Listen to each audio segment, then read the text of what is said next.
Welcome everyone to Male Fuzz TV. I am Peter, that is Tara. We talk about TV shows here. The year is 2022 and the name of the show is Babylon 5.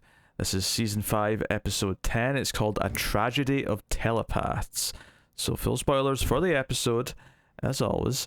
This episode has kind of three plots, I would say, going on. Two of them are kind of close together because they're both on the station. You've got the telepath stuff itself, which is kind of picking up straight where it left off last time. You've also got the ongoing crisis with the ships being attacked, with all the Alliance members. That's still going on. And of course, the other thing that's also carrying over from last episode is the Londo and Jakar story, which takes some interesting turns in this one. In fact, maybe we'll even start with that, since it's so separate from the other stuff. But how did you feel overall with this episode? Kind of neutral on this one. I mean, it was cool to see Natoth in this, as a character. I don't know if it's the same actress or not. I didn't look it up, but it was interesting, the plot line there with, they're still not really in control of things because it's still a monarchy over on Centauri Prime, and when you have a monarchy, you have some really weird leftover orders. Yeah, I did quite like this episode. At least I liked a lot of it anyway. The Londo and Jakar stuff especially I thought was quite good. It starts off lighthearted enough with the spoo Jakar's digging in, and they realise that no, Centauri only like it when it's been let to age, to ripen, or whatever the correct term is. It's only Narn who can eat it when it's fresh. And that sort of dawns on Jakar, and he gets, he's very comical, and then he gets very serious, where he's like, wait a minute, where was this going? Who was this for? And it leads to a cell, so him and Londo go down, and Natoth, who we've not seen in seasons at this point, is in there.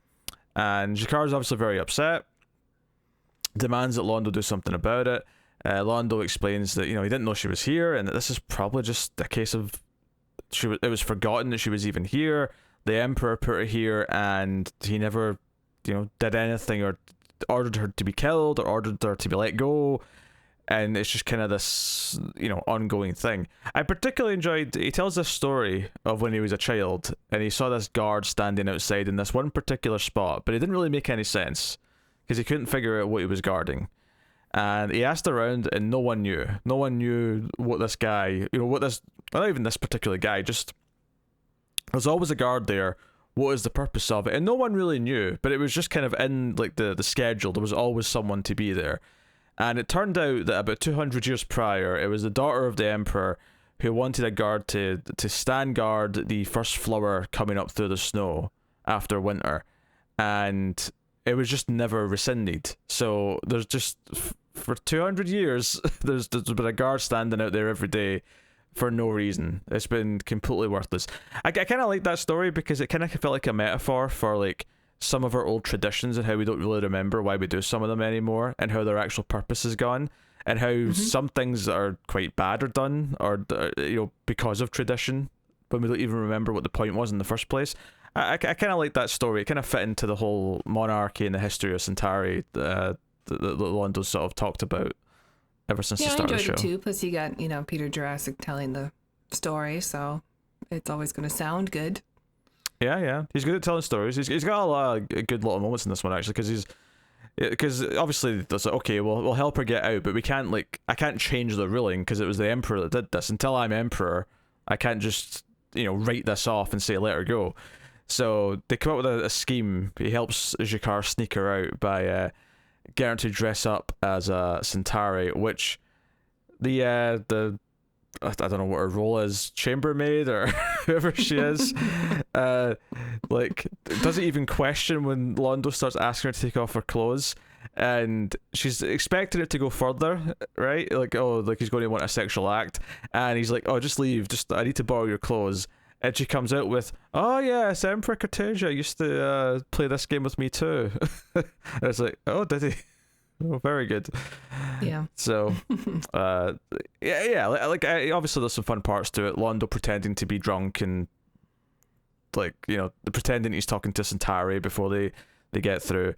But yeah, you know, I mean, as someone who's not necessarily bought into the idea of them being this duo now, did you like this kind of jolt of memory when the Toth's bringing up the bombing of the Narn homeworld and how serious it gets? Yeah, it was a little bit like Jakar got a nice slap in the face, like, oh yeah, I'm supposed to not like this person, at least for a little while.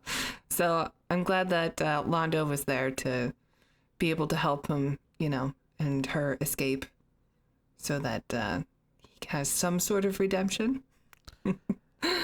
Yeah, I think what I like about it is that Londo never questions that he's going to help in some way. You know, he offers, well, when I'm Emperor, and Jakar's, no, that's going to take too long. Well, we can't wait around for that. Yeah, she could die. But he never really, like, fights him on it. Like, he obviously says he can't just officially do it yet, but, like, the next time we see them, they're already, like, in the motion of this plan. So I do kind of like that there's no hesitation. It's like, yeah, of course he's going to help. So, you know, that's a big difference from, you know, had this been, I don't know, a couple seasons ago or whatever. Well, yeah, I mean, you say that, but his first offer was just to wait till he's Emperor. But at least they did come up with something together quickly. Yeah. When Jakar's like, no, that's not going to be good enough. Yeah. Well, I mean, to be fair, it's not like he's offering that because he doesn't want to do anything now. He just knows he can't. He can't, like, officially release her until... Yeah, they have to do a heist. He has that job title, so, you know. But it was a nice reminder of, like, what's come before, and obviously these seeds are planted for him becoming Emperor, but he's on his way back to Babylon 5 with Jakar, so they get to intermingle with the others, and we get to have them back, so that's cool. I'm excited to see them back with the rest of the cast. But obviously, I mean, they knew writing this that they were great together. That's why they came up with this whole bodyguard thing. This is why they went down this path, is because they knew that them as a pair is gold from a writing perspective, because it's always been enjoyable ever since season one. So that's one of the first things in season one. I guess it is tricky to work with, because you have to, well, you don't want to keep them apart and then always angry at each other, because that's not what they're trying. That's not their new goal. You know, the goal is to represent peace for the new alliances and stuff like that. So they can't just be in a room fighting all the time also. Yeah, and their chemistry was one of the first things in season one that really clicked. It was like, you know, right away, this was Oh, they're just two, you know, great actors. Oh, for sure. But chemistry has something to do with it, though. You can have two great actors that have no chemistry and it just feels off. You know? Sure. That absolutely happens sometimes when... I mean, you can't really argue which one's miscast when that happens, but clearly, you know, there's a reason why when they cast, say, you know, one of a lead role and they're going to do like a relationship story, they'll usually have them audition with the other actor they've already cast, because the chemistry is just as important as the actual acting skill, you know? Not that I'm saying they did that with these two, but they certainly lucked out. That their back and forth was exceptional. So but yeah, no, so very cool. As for the planet stuff, as for the various alliance members and this ongoing attacks that are happening on their ships, there's not too much to it this episode. There's a number of scenes, but what it essentially boils down to is that basically whoever's behind it is actually trying to frame the various members. So the Drazi think it's one of the other races based on a bit of debris that they find near one of their ships that were destroyed. And then, but it's kind of like then someone else finds a Drazi bit of a ship near their debris, and you know, Sheridan and Delenn, you know, kind of piece this together with Garibaldi, and they make it clear that this is all a bit of a ruse. You'll have to calm down. But it's kind of this thing where to make them stand down, they have to send out the White Stars and threaten them, and it kind of like puts this alliance on this rocky footing. But perhaps the most interesting part of this, other than it's being tested, is when Garibaldi kind of gives his opinion as to, like, you know, why this always keeps happening, why we always kind of frame all of our periods in history around when the wars happen rather than when the peacetime is because the wars are relatively more exciting and people on some level want to see things be torn down, and this alliance is the new thing that can be torn down, so it's always going to be under this type of threat, and they have to navigate that. So if nothing else, it's kind of set up the struggles probably the most since this season started, of like how tough it's going to be to even just keep all these whining ambassadors on the same page. Yeah. So Yeah, with more information and more transparency, there's just more conspiracy, it seems. Yeah, and they're all, paranoid about the telepaths because of what they did last episode, and it's funny because obviously Londo and Jakar and Delenn as well are all like super on board, but they all they were all pivotal players in the Shadow War that all kind of brought them together. Whereas the Drazi and the others, they're all like they're on the sidelines. They're and I'll admit it's hard to sympathize with the Drazi now, given what we learned about them recently. Because they had that planet they were kind of like pillaging off of. Yeah, and I'm like, why should you? Because in this episode he's been outraged. He's like, "Oh, this is an outrage that someone would threaten us." And I'm like, "You were stealing from this poor planet. Like, I feel nothing for you, you piece of shit." I do also kind of empathize with any other race that's not human, looking at the humans who are trying to be in charge of this new peaceful alliance. When like even the humans don't get along with each other. We were just a year ago at war with our home planet. We're at war with the telepaths. Even the humans can't figure it out, but they're trying to like start this big peaceful alliance. From their perspective, it must look a bit odd. Yeah. I guess that's the point, though, is that all this is always going to be tough, and that different groups are always going to break down, and keeping them together on the same page is really difficult. So. If nothing else, the episode achieved that with all this stuff, and all the various bickering and whatnot. But it does feel like we kind of had like not a lot of Sheridan, Garibaldi, and Delenn for a few episodes, so it was nice to get a few solid scenes with them, making their speeches, debating things. Yeah, it still doesn't feel like their episode though. This feels like a Londo, Jakar, and even Lockley episode. Oh yeah, I mean Lockley opens and closes the show with her captain's log, her Star Trek style captain's log, which is really kind of bleak, and she's not really loving this job, and she took it for the wrong reasons, and she knows they're at a boiling point, and the opening of the episode ends with her calling in Bester because she thinks they need the help. They can't deal with this. Yeah, and she has history with Bester. Yeah, and family history. And she is kind of right, because like as we find out when she goes to speak to Zach's like supervising the security, like getting the maintenance guys in to like drill through to this area that the telepaths have all locked themselves in, and the telepaths are basically like whoever's like cutting, they're making that person think that there's a bomb or something else. They're making them freak out so they'll stop doing the work, and then they have to go to medbay because they're psychologically impaired. Nothing permanent, I assume. I assume they're not, completely damaging his brain, but they're just enough to make him stop doing this. So Zach's very frustrated. Lockley's very frustrated. But they do send her a little message to basically tell her to come in through a duct of some kind. So Lockley goes all die hard and starts sneaking around and gets into their hidey hole. And this was interesting, I thought, and it was a little bit strange because ultimately she makes all of her cases as to like, okay, let's end this now, let's end it peacefully. You're not really accomplishing anything because everyone's too busy with all these attacks that are happening. No one's paying attention to you. No one gives a shit about this telepath hunger strike.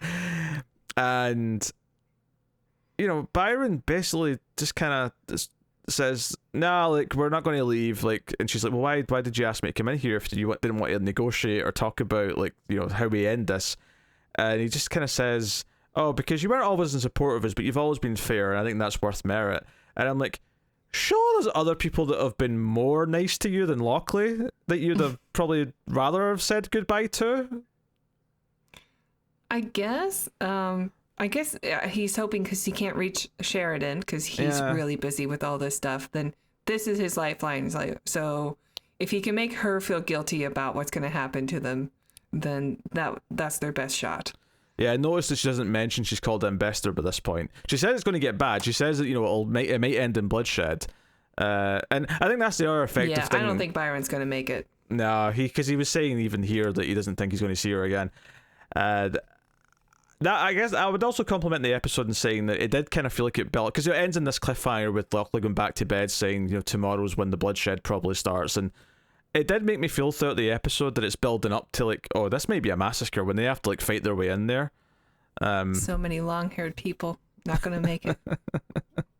They say they don't know who's on the telepaths who are outside of the compound or whatever. They're locked in. I have to imagine they're pretty easy to spot, but unless they're, incognito with short haircuts. Well, we see them. I mean, I think the main guy of the trio, or maybe four of them, however many it is, he's got longer hair. I mean, that's the thing. When Lockley goes in, she says, "Hey, like, can you at least give me an indication of where these other telepaths have went?" Because everyone's kind of, worried about them. And even later on, they look like an 80s metal band. You can find them. But even later on, when they do actually attack and they kill a couple of guards, which Bester is not apologetic about, but when that happens, Byron's like, "Oh shit, they're killing in my name. This is horrible. This is sending the wrong message and stuff." And I'm almost thinking, like, I know you didn't want to turn your own kind in, but like, this was clearly what they were going to end up doing. Like, they were the ones who wanted to go and actually be proactive and do something, as ill-advised as it may be. So, yeah, not everyone seems to be on the same page as Byron, which is not good leadership. Oh yeah, because everyone's on the same page with Sheridan elsewhere on the station.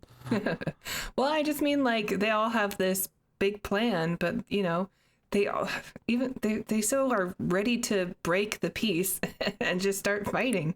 And didn't they do it in the last episode too? Well, it was the same group. Yeah, it was the same group who left at the end of the episode. Because it's worth mentioning that the people that are with him in the hidey hole, they are all on his side. They all agree not to leave. But when Lockley offers, "Hey, does anyone want to come with me? This is your chance to go out peacefully." Like, no one goes. It's only the group that defected last episode that decide to go and do something else. And they still support Byron. That's the weird thing, is they're actually they're graffitiing on the walls, "Free Byron." I'm talking more about like there is, well, sure, yeah, but I'm thinking more of like even the people who made the guy feel like he was burning to death, even though he wasn't. Like, they're really quick to be like, "Well, Byron's not here, or Byron might not be able to." Byron would probably agree that this is an exception to the rule of peace, so let's just break it. They seem quick to break. Yeah. Well, yeah, but I still think that's like a particular subset of them rather than just any of them. Like, I don't know if it's the exact same people who defected. Like, I think the people who did that might have gotten, because they get attacked last episode, if I remember right. Later on. Yeah, some of them did. Yeah. Yeah. So, yeah. So I don't know if it's so much. I think the people who are with him in that room, I think they're all on his side. Like, there's no like signs of them like going off script and like not doing what he says, or not following his gospel that he's spouting. Maybe it's just a point of saying that it's harder to do this peacefully. So because there's always going to be the temptation to fight. And he's trying his best to do it peacefully. I mean, what he's going to do when Bester and co, because Bester basically, when he arrives on the station, he fixes the maintenance guy so that he basically blocks the telepathy that's making him think there's a bomb, and just goes like, "No, you keep on doing your work. I'll be here." But that's when the rogue telepaths show up and start shooting at them, and a couple of guys die. And Bester's like, "I don't care. That's your kind. I'm here to get these telepaths out." So he's a little scumbag.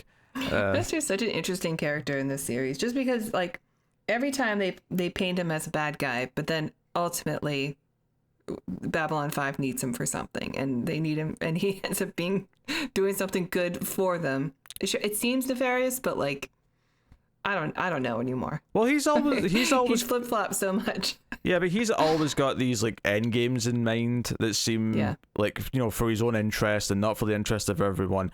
But I mean, ultimately, it's just a case of necessary evil. Like, no one likes him, but yeah, once in a while they kind of need him to deal with a telepath, or to in this case, deal with this group of telepaths. It does seem to happen every so often. And I think it's just a case of like sometimes you do have to make deals with the devil, as it were. And so because other people have skill sets or other people have resources, in the real world, this is just like, oh, we have to make a deal with this country who's doing bad stuff because they have, I don't know, they have energy, for example, or they have something that we need that we can't do without. If you want to make a comparison to that, and I'm not thinking of anything specific, I'm just sort of generalizing in a broad sense. But yeah, so yeah, Best is a little weasel. So we'll see. I want to mention that Bridge Boy's not in this episode visually, but you do hear his voice. Lockley calls CNC at one point, and it's his voice. I could tell. I didn't notice it. I did notice that Lockley sleeps in her underwear, though. Paying close attention, right? What, you weren't? I mean, what were you expecting? It aired on like TNT.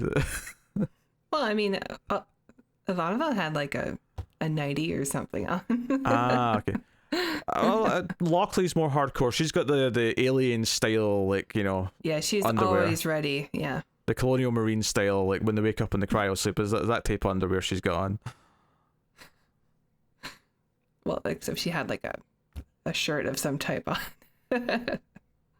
Unlike Sigourney Weaver. You see boobs in there. What are you talking about? You don't. In the first Alien? No, I'm talking about aliens. I'm talking about the colonial marine ship. Oh, okay. You know, I was just thinking of the cryo sleep thing. No, I'm like, you know, when Vasquez and all the other ladies get up, like what they're wearing, it's very similar to what Lockley's wearing here.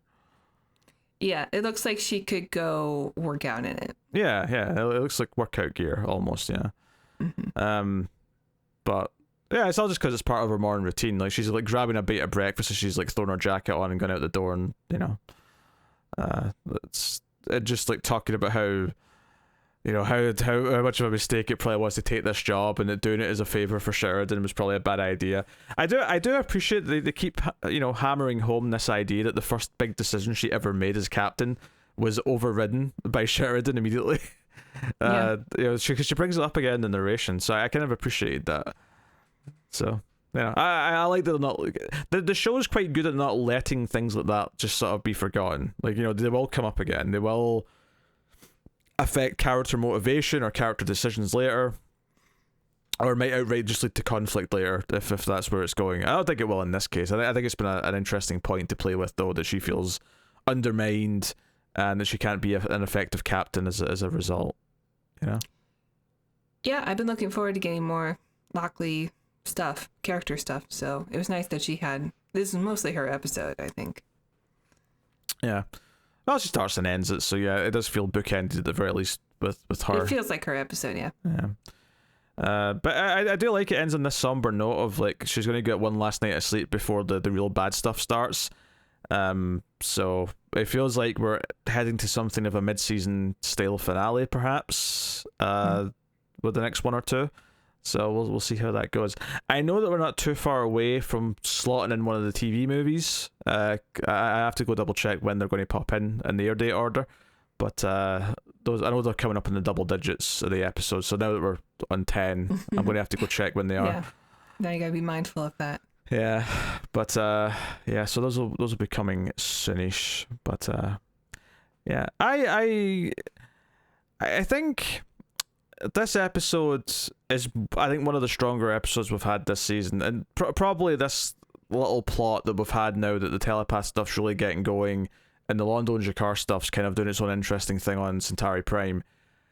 I think it's not up to the standard of like the previous seasons, because it pretty much can't be. Like, it would have to, like, you know, pull some sort of miracle to do that, but it's felt a lot more focused, like it's got a direction these last couple episodes, and I appreciate that. It feels like it's sort of building to kind of, like, you know, dramatic payoffs and things again, which is good. You know? Cool. Yeah, I agree. Yeah. You know, cause things feel like they're culminating. Yeah, because some of the earlier episodes, it didn't necessarily feel like they were building as much as B5 usually does. Not in the sense that, I mean, obviously, like, a lot of early episodes of the show were a bit more standalone, but I always felt like it was planting seeds for things.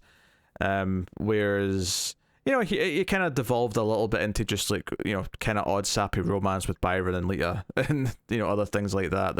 I appreciated that storyline. Yes, as you've said. Yes. You're happy the long-haired man and the ginger telepath, like, found each other. Yeah.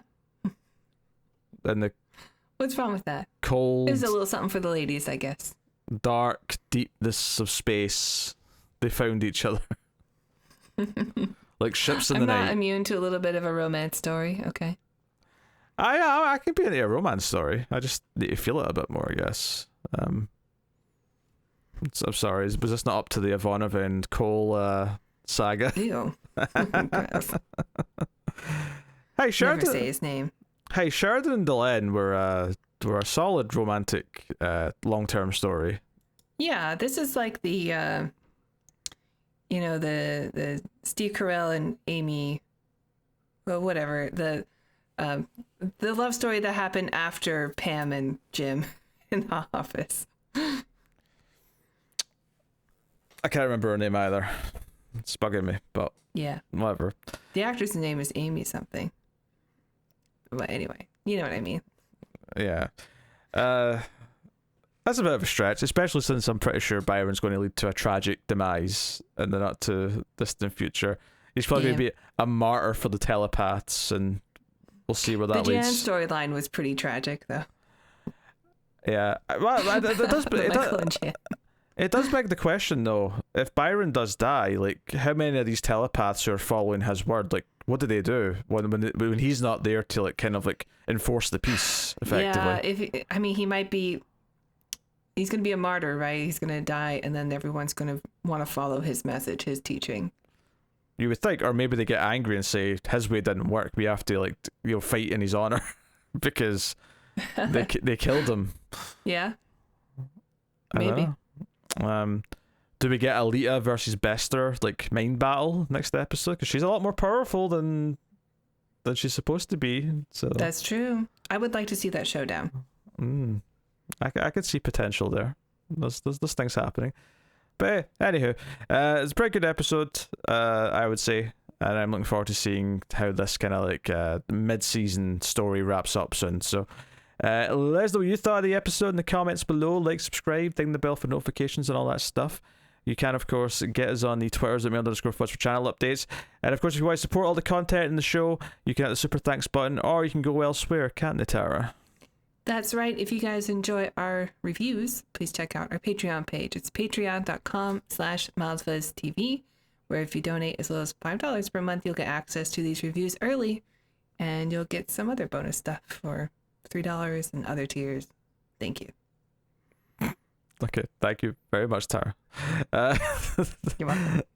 So that has been our Babylon 5 discussion for the week. Hopefully you enjoyed it. We will see you next time. Keep watching Babylon 5. Just don't give away the home world.